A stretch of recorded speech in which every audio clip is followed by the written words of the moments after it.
आजकल देश में अनेक अधिक से अधिक नेता जो केवल जनता की सेवाओं का डिड्डिम घोष करते थकते नहीं हैं और व्यवहार में साक्षात स्वार्थ के पुंज देखे जाते हैं।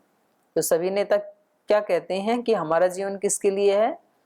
समाज की सेवा के लिए, देश की सेवा के लिए, जनता की सेवा के लिए, लेकिन वास्तव में वो सेवा करते किसकी हैं? खुद की ही करते हैं। तो ऐसा ईश्वर हो जाएगा। संसार की स्थिति को देखते हुए यह कहना कठिन है कि रचना रूप फल प्रदान की प्रवृत्ति पर उपकार की भावना या जीवों पर करुणा की दृष्टि से हुई है। यदि सचमुच ईश्वर इतनी करुणा से प्रेरित होकर ये रचना करता तो उसने संसार को दुख में बनाया ही क्यों? उसने कोई लूला लंगड़ा, कोई अंधा बहरा, कोई दुर्बल अपाहिज, किसी को दुख, किसी को कोई दुख, तो ऐसा संसार बनाता ही क्यों यदि वो करुणावान होता तो सारांश यह है कि सारे संसार में आपाधापी और दुख के कारण त्राही त्राही मची हुई है। यह रचना करुणा में भगवान की परार्थ की भावना से कैसे कही जा सकती है? यदि वास्तव में ही वो परार्थ की भावना से युक्त होकर के सृष्टि रचता तो किसी को भी दुख नहीं होना चाहिए था ना फिर। तो ये सारे हेतु हैं इसके पूर्व पक्षी के।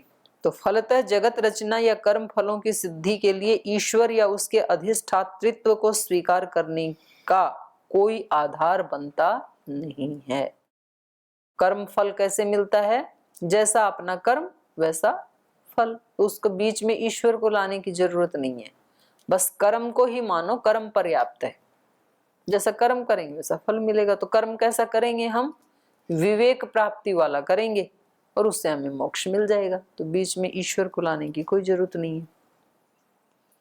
यदि उपयुक्त दोनों स्थितियों में से ईश्वर की कोई स्थिति संभव नहीं हो सकती और उसके अस्तित्व को अन्य किसी रूप में स्वीकार किया जाता है तो वो ईश्वर कैसा हो जाएगा? पारिभाषिको वा। ये भी पूर्व पक्षी का ही सूत्र है। कह रहे हैं अथवा फिर क्या हो जाएगा? ईश्वर पारिभाषिक, मतलब केवल कल्पना का एक ईश्वर होगा, फिर परिभाषा करने के लिए मात्र, कल्पना मात्र कलेवर रह जाएगा। केवल एक पारिभाषिक तत्व होगा, ऐसा तत्व जिसे केवल ईश्वरवादियों ने अपने मनोविनोद या अन्य भावनाओं की पूर्ति के लिए घड़ लिया है। एक संबल मात्र जिसकी कोई निश्चित स्थिति या रूप की कल्पना नहीं की जा सकती। वस्तुतः जब ईश्वर की प्रवृत्ति न स्वार्थ मूलक है, न परार्थ मूलक प्रतिपादित की जा सकती है और न अन्य ऐसी कोई स्थिति हो जिसकी निश्चित रूप रेखा कल्पना की जा सके, तो फिर वह ईश्वर एक परिभाषा मात्र रह जाता है। केवल ईश्वरवादियों की ऐसी कल्पना का विषय है जो उन्होंने अपने शिष्यों के मनस्तोष के लिए, माने मन के संतोष के लिए खड़ा कर दिया है। तो इन चार सूत्रों के द्वारा सांख्य अभिमत ईश्वर के अधिष्ठातृत्व में जो संदेह प्रकट किया गया है पूर्व पक्षी के द्वारा, अब सूत्रकार उसका उत्तर पक्षी की दृष्टि से उत्तर दे रहे हैं। तो उत्तर क्या दे रहे हैं? न रागाद्रिते तत्सिद्धि ही प्रतिनियत कारणत्वात्। कह रहे न, ये जो आपने आक्षेप लगाए हैं ईश्वर के विषय में ये ठीक नहीं है, क्योंकि रागाद्रिते तत्सिद्धि ही, राग के बिना भी ईश्वर की सिद्धि। पहला आरोप क्या लगाया था इन्होंने कि यदि वो स्तुति करने वालों को ही अच्छा फल देता है तो वो कैसा हो गया? रागी व्यक्ति के समान हो गया, कि जो उसकी स्तुति करे उससे वो राग करता है।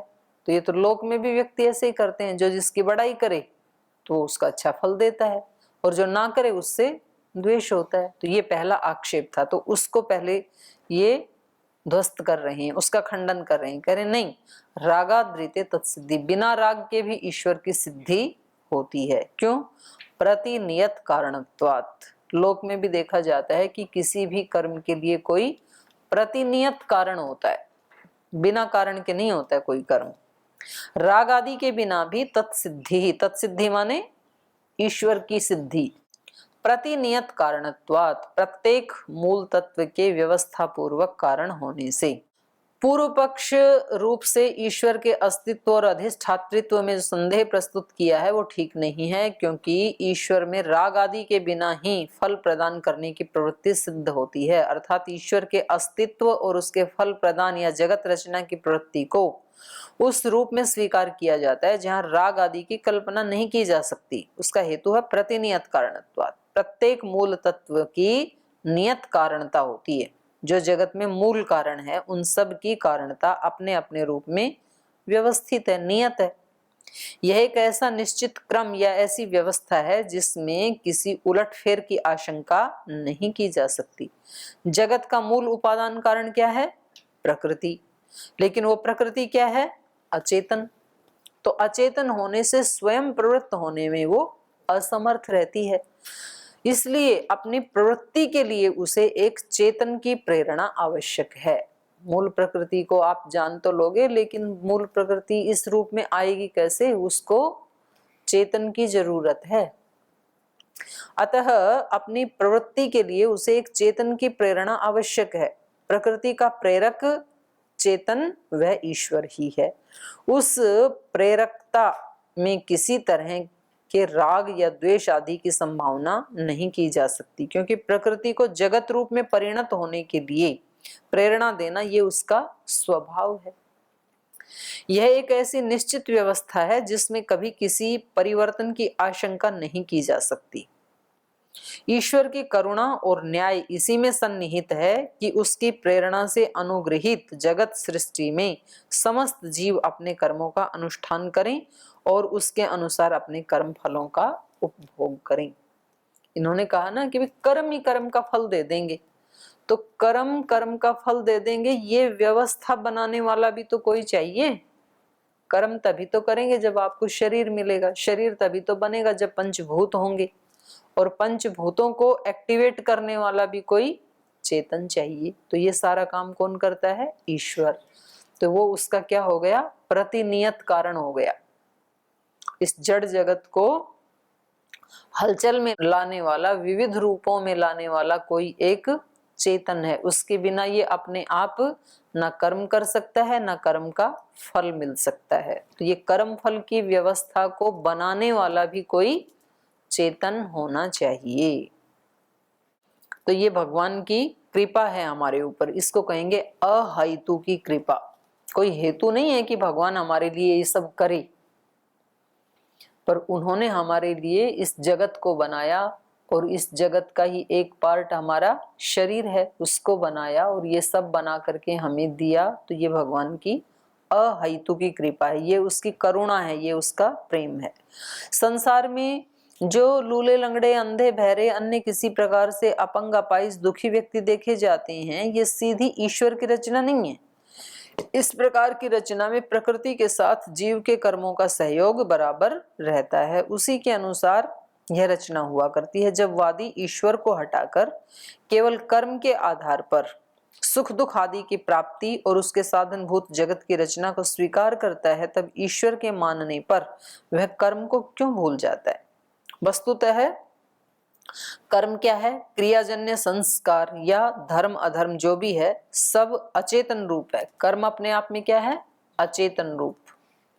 वह स्वयं जगत के इस रूप में व्यवस्थित नहीं हो सकता। उसका आधार आत्मा चेतन होने पर भी अल्पज्य है। अल्प शक्ति होने के कारण कर्मों का फलों के साथ संबंध स्थापित करने के लिए इस अनंत विस्तार से संपन्न संसार में असमर्थ रहता है। जीव अपने आप को फल देने में असमर्थ है, क्योंकि वो अल्पज्य है।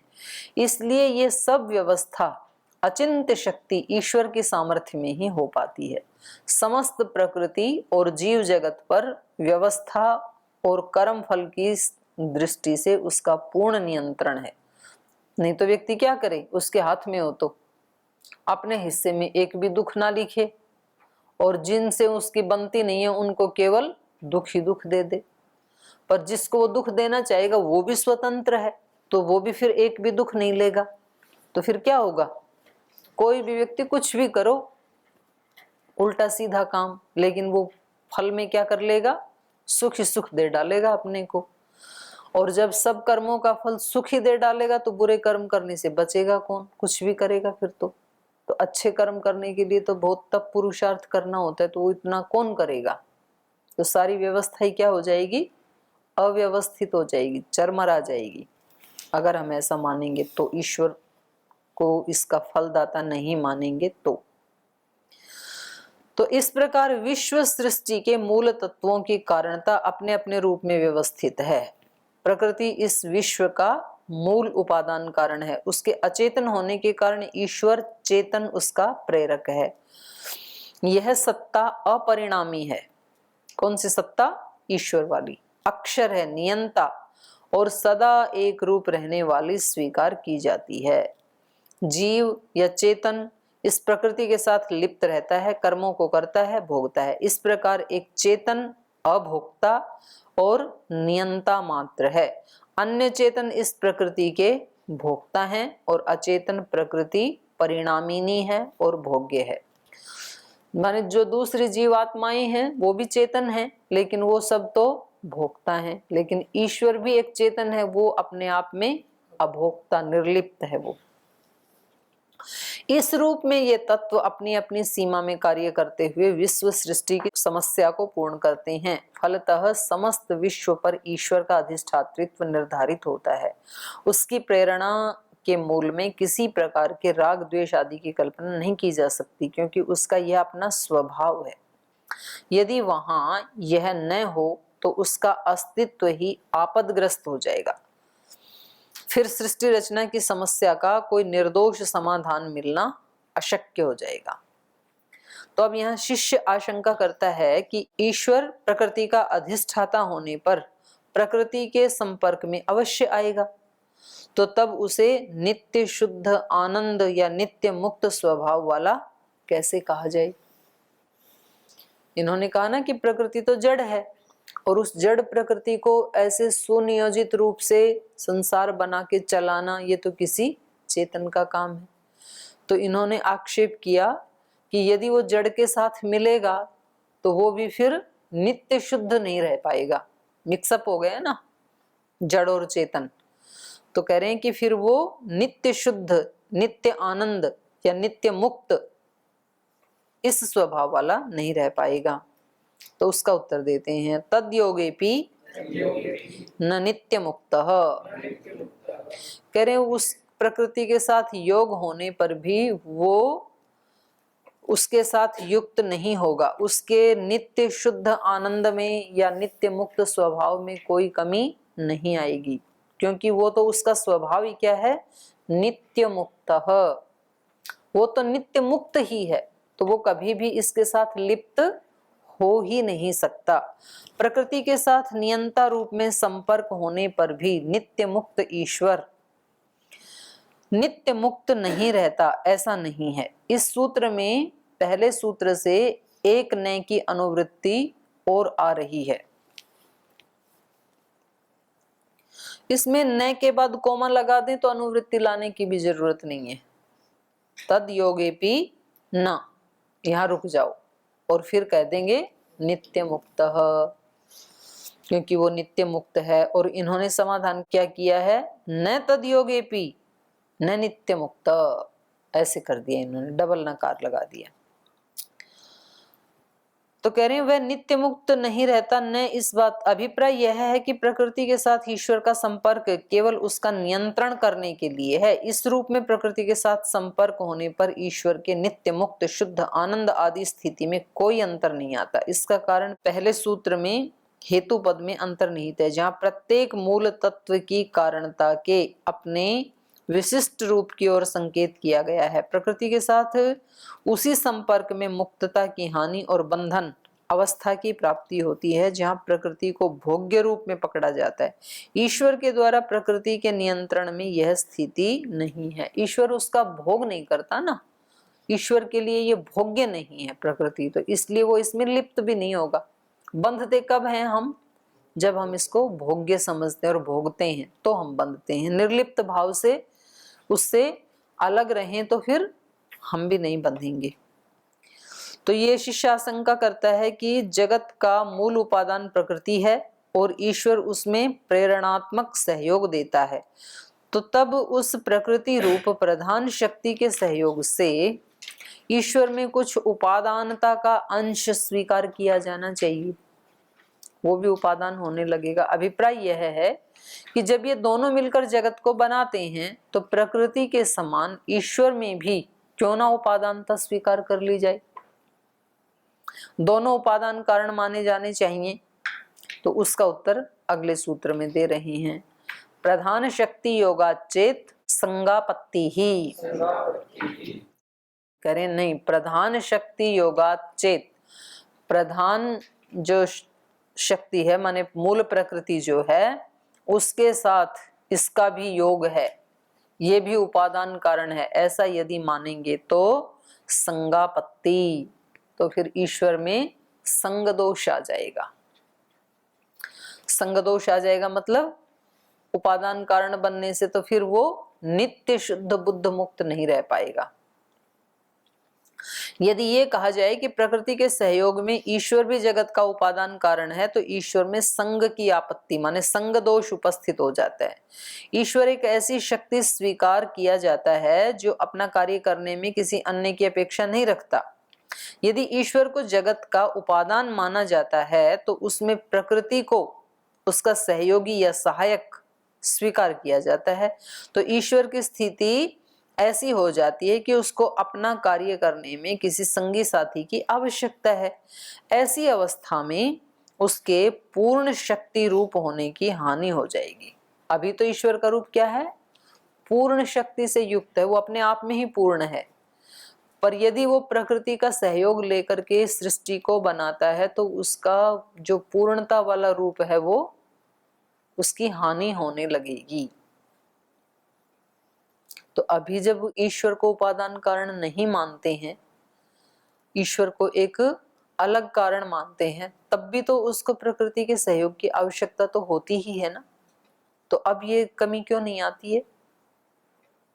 पहले इसको पढ़ते हैं। सहाय रूप तथा परिणाम रूप दोष की प्राप्ति होगी, क्योंकि संग पद का अर्थ संघात भी है और संघात परिणाम का फल है। इसलिए परिणामिनी प्रकृति के समान ईश्वर को भी जगत का उपादान मानने पर ईश्वर को भी परिणामी मानना होगा, जो इष्ट नहीं है। वस्तु स्थिति यह है कि ईश्वर का कार्य प्रकृति का केवल नियंत्रण करना है और उस कार्य को संपन्न करने में वो सर्वथा अन्य निरपेक्ष है, उसमें उसके प्रकृति की अपेक्षा नहीं है। उसके लिए उसे किसी सहाय की आवश्यकता नहीं होती और न वह स्वयं जगत रूप में परिणत होता है। उपादान कारण भी नहीं है और उपादान कारण को पूर्ण रूप से वो कंट्रोल भी करता है। तो इस स्थिति को जानकर शिष्य कहता है कि ईश्वर की उपादानता में प्रकृति का सहाय स्वीकार करने पर उसमें संग दोष की प्राप्ति होती है। कह उठता है, फिर प्रकृति का सहाय उसमें माना ही क्यों जाए, क्योंकि ईश्वर अपनी सत्ता से समस्त जगत को उत्पन्न कर देता है, अर्थात पूर्ण रूप से ईश्वर ही समस्त जगत का मूल उपादान कारण है। बोले हम ऐसा क्यों नहीं मान लें, जब आप कह रहे हैं कि ईश्वर सर्वशक्तिमान है तो उसको मूल प्रकृति की भी क्या आवश्यकता है, अपने ही बल से सारे संसार को वो रचा दे, ऐसा क्यों नहीं मान लेते हम। तो केवल ईश्वर अपनी सत्ता से समस्त जगत को उत्पन्न कर देता है, अर्थात पूर्ण रूप से ईश्वर ही समस्त जगत का मूल उपादान कारण है, यही क्यों ना मान लिया जाए। तो उसका उत्तर दे रहे हैं, सत्ता मात्रा चेत सर्वैश्वर्यम। करें अपनी सत्ता मात्र से ही यदि वो ईश्वर का उपादान कारण बनने लगेगा तो सर्वैश्वर्यम, सब जगत ईश्वर का रूप होना चाहिए। यदि ईश्वर अपनी सत्ता से अपने स्वरूप से माने खुद ही उपादान कारण यदि बन करके जगत को रचे तो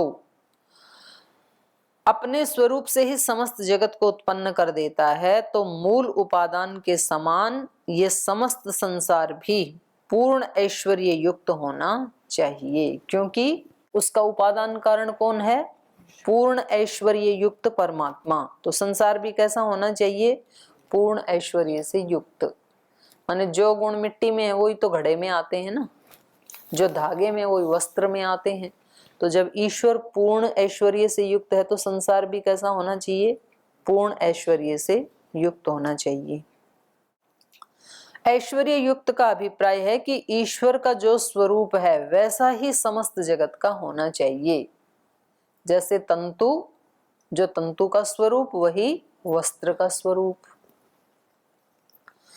वेद तथा उपनिषद आदि में ईश्वर के जिस स्वरूप का वर्णन किया गया है वह ईश्वर को क्या कहते हैं? सच्चिदानंद स्वरूप, निराकार, सर्वशक्तिमान, न्यायकारी, दयालु, अजन्मा, अनंत, निर्विकार, अनादि, अनुपम, सर्वाधार, सर्वेश्वर, सर्वव्यापक, सर्वांतर्यामी, अजर, अमर, अभय, नित्य, पवित्र और सृष्टि का नियंता, आदि अवस्था परिपूर्ण बताता है। ये सारे आर्य समाज का जो दूसरा नियम है, जो महर्षि दयानंद ने जो विशेषण बताए ईश्वर के, वो सारे इन्होंने लिखे। पर दृश्यमान जगत के स्वरूप में इन अवस्थाओं का सर्वथा अभाव है। यदि पूर्ण ईश्वर से बना है तो संसार भी कैसा होना चाहिए?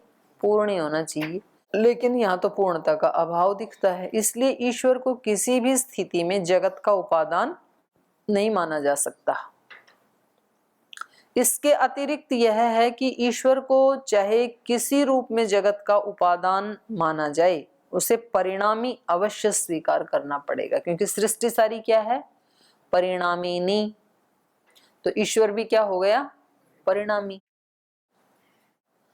परिणामी मानने पर वह विकारी होगा, क्योंकि जो जो वस्तु परिणाम को प्राप्त होती है तो वो उसका विकार ही है। मिट्टी किस परिणाम को प्राप्त होगी? घड़े को। तो घड़ा क्या हो गया? मिट्टी का विकार। तंतु वस्त्र को परिणमित होता है, तो वस्त्र क्या हो गया? तंतु का विकार। तो ईश्वर क्या बन गया? जगत। तो ईश्वर क्या हो गया फिर? परिणामी विकार हो गया ना, विकार से युक्त हो गया। पर वह विकारी होगा और नित्य एक रस न कहकर फिर उसे क्या कहेंगे? अनित्य, क्योंकि जिसमें विकार आ जाता है, जो परिणामी है, वो क्या है? अनित्य। तो उसको, ईश्वर को भी अनित्य और परिवर्तनशील मानना होगा। यह स्वरूप चेतन का कदापि नहीं कहा जा सकता। जब चेतना यहाँ से हटी तो यह जड़ प्रकृति का स्वरूप रह गया। माने जब हमारे शरीर से चेतना हट जाती है तो शरीर क्या रह जाता है? विशुद्ध रूप से जड़ प्रकृति का ही एक भाग रह जाता है। जब चेतना यहाँ से हटी तो यह जड़ प्रकृति का स्वरूप रह गया। ये कभी नहीं देखा जाता कि चेतन का परिणाम होता हो, और वह भी अचेतन रूप में। सांख्य में चेतन और अचेतन के स्वरूप को स्पष्ट करने का यह एक मुख्य आधार माना गया है। चेतन अपरिणामी होता है और अचेतन परिणामी होता है। तो फलतः ऐसा चेतन जो अचेतन रूप में परिणत हो रहा हो, ये कहीं नहीं जाना गया। ईश्वर को हमने एक तरफ क्या कहा? चेतन, और दूसरी तरफ हमने क्या कहा कि ईश्वर ही इस सृष्टि का मूल उपादान कारण है। ऐसा पूर्व पक्षी कह रहा है। तो ऐसा यदि हम मानेंगे तो ईश्वर क्या हो गया? परिणामी। तो जो परिणामी है उसको फिर आप अपरिणामी नहीं कह सकते। फिर अभी हम क्या कह रहे हैं? चेतन अपरिणामी है और अचेतन परिणामी है, ये कहा है ना, तो ऐसा नहीं हो सकता। तो फलतः ऐसा चेतन जो अचेतन रूप में परिणत हो रहा है, ये कहीं भी नहीं कहा जा सकेगा। पहले चेतन था और फिर सृष्टि के रूप में अचेतन रूप में परिणत हो गया, तो ऐसा कभी होता है क्या? चेतन है तो उसकी परिणति भी क्या होनी चाहिए? चेतन ही होनी चाहिए, क्योंकि जैसे तंतु वैसा वस्त्र, जैसी मिट्टी वैसा घड़ा, जैसा कारण वैसा कार्य। तो यदि ईश्वर ही निमित्त कारण है तो ईश्वर का जैसा ही संसार होना चाहिए, अपरिणामी, नित्य। तो ऐसा तो कहीं भी जाना नहीं गया। तो वस्तुतः चेतन में कोई भी परिणाम असंभव है। तो सूत्रकार अगले सूत्रों से चेतन का परिणाम, इसका प्रत्याख्यान करते हैं, माने इसका खंडन कर रहे हैं। इन्होंने क्या कहा कि यदि ईश्वर को ही आप सब कुछ मानते हैं, ईश्वर ने ही ये जगत रचाया, तो ईश्वर को ही क्या मानेंगे? उपादान कारण। और उसमें दोष क्या आएगा कि ईश्वर भी परिणामी होने लगेगा, फिर विकारी होने लगेगा, फिर ये दोष आएगा। तो ये कह रहे हैं कि चेतन में कोई परिणाम नहीं आता है। इन्होंने कहा ना कि सारा जगत क्या है? चेतन का ही परिणाम है, चेतन का ही विकार है, ऐसा मानना पड़ेगा, तो उसका खंडन कर रहे हैं। प्रमाणाभावान न तत्सिद्धि ही, कह रहे इसका कोई प्रमाण नहीं मिलता है। प्रमाण अभावात, प्रमाण के अभाव से, न तत्सिद्धि ही, उसकी सिद्धि नहीं होगी। किसकी सिद्धि? चेतन के परिणाम की। अब कुछ लोग ना इस सूत्र को लेके कह देते हैं कि सांख्य में क्या कहा है? प्रमाणाभावात न तत्सिद्धि ही, प्रमाण के अभाव में ईश्वर की सिद्धि नहीं हो सकती है, इसलिए सांख्य दर्शन क्या है? अनीश्वरवादी, ईश्वर को नहीं मानने वाला। अभी पीछे के जो 9 सूत्र का जो प्रसंग है उसको वो व्यक्ति देख नहीं पाता है, क्योंकि यहाँ पीछे जो प्रसंग चल रहा है उसका तत्शब्द से ग्रहण किया जाएगा। तो पीछे प्रसंग क्या चल रहा है कि यदि ईश्वर को आप निमित्त मानेंगे तो ये सृष्टि उसका विकार होगा, तो ईश्वर क्या हो गया? विकारी, परिणामी। तो कह रहे हैं ऐसा तो कहीं देखा ही नहीं जाता है। प्रमाणाभावात, चेतन में इस तरह का विकार या परिणामीता देखी नहीं जाती है। तो प्रमाणा अभावात न तत्सिद्धि, चेतन के परिणाम की सिद्धि नहीं होगी। प्रमाण के अभाव से चेतन परिणाम की सिद्धि नहीं होती। यद्यपि सूत्र में साधारण प्रमाण पद का निर्देश है, लेकिन अग्रिम सूत्र में अनुमान के अभाव से चेतन परिणाम की असिद्धि का प्रतिपादन होने के कारण इस सूत्र में प्रमाण पद केवल प्रत्यक्ष का अतिदेश करता है। अभिप्राय यह है कि प्रत्यक्ष प्रमाण के अभाव में, अर्थात कहीं ऐसा न देखे जाने से कि चेतन अचेतन रूप में परिणत हो गया हो, ऐसा कहीं देखा ही नहीं जाता है। तो चेतन के परिणामी की सिद्धि नहीं हो सकती, ईश्वर के परिणामी होने की सिद्धि नहीं हो सकती। इसलिए जड़ जगत के रूप में परिणत होने वाले, अर्थात जगत के उपादान भूत चेतन ईश्वर का अस्तित्व सिद्ध नहीं किया जा सकता। तो ये 10 सूत्र हमने आज पढ़े हैं, शेष कल पढ़ेंगे।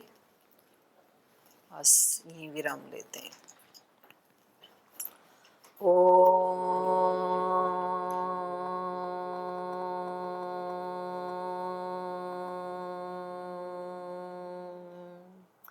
शांति शांति शांति। श्री गुरुभ्यो नमः।